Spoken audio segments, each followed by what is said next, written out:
नमस्कार दोस्तों, मैं हूं पारितोषमल और आप देख रहे हैं नेशनल इंडिया न्यूज। शराब से किसका भला हुआ है जो देश का भला होगा।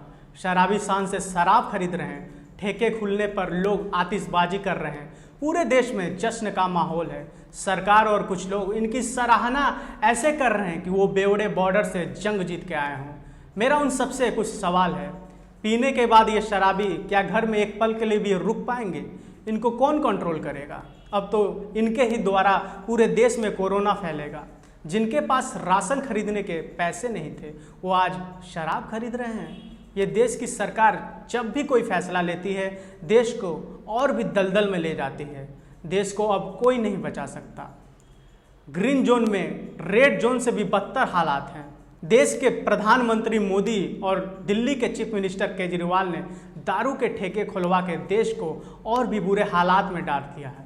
देश के अलग अलग हिस्सों से आ रही तस्वीर मन में डर पैदा करता है।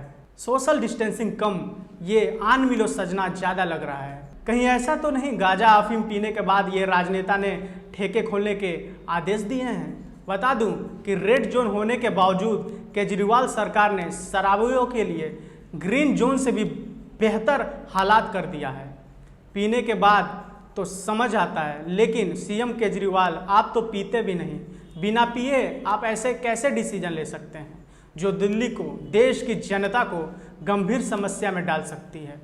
इसमें कोई शक नहीं। जिस तरीके से लोग चिपक चिपक के शराब की खरीदारी कर रहे हैं, प्रशासन बस तमाशा देख रही, तो इस हिसाब से ये महामारी देश में मौत का तांडव और तेजी से पसारेगा। सबसे बड़ी समस्या तो गरीबों के लिए है ये ठेके।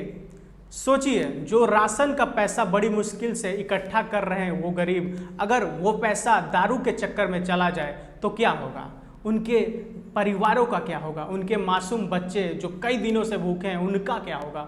और जो लोग कह रहे हैं शराब बिकने से देश की जीडीपी यानी अर्थव्यवस्था सही होगी, तो क्यों नहीं सरकार गांजा अफीम सब लीगल कर दे? इससे तो और भी अच्छा हो जाएगा देश का अर्थव्यवस्था।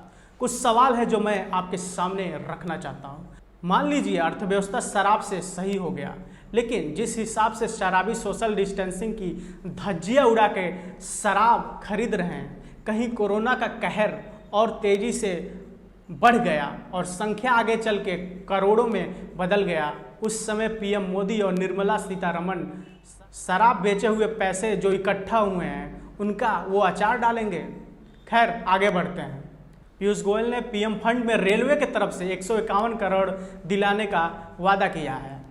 सवाल लेकिन ये उठता, क्यों नहीं मजदूरों को इन्हीं पैसों से इस्तेमाल करके टिकट निःशुल्क करा दिया गया? लेकिन मजदूरों का दर्द समझने के लिए सरकार के पास समय कहाँ है? सरकार तो बेवड़ों की सोच रही है, उनकी तकलीफ को दूर करने में लगी हुई है। लेकिन इसी बीच एक अच्छी खबर आ रही है। कांग्रेस अध्यक्ष सोनिया गांधी ने मजदूरों के बारे में सोचते हुए उनके किराए का पूरा पैसा देने का ऐलान कर दिया है, जिसके बाद हर कोई सोशल मीडिया पर उनकी तारीफ कर रहा।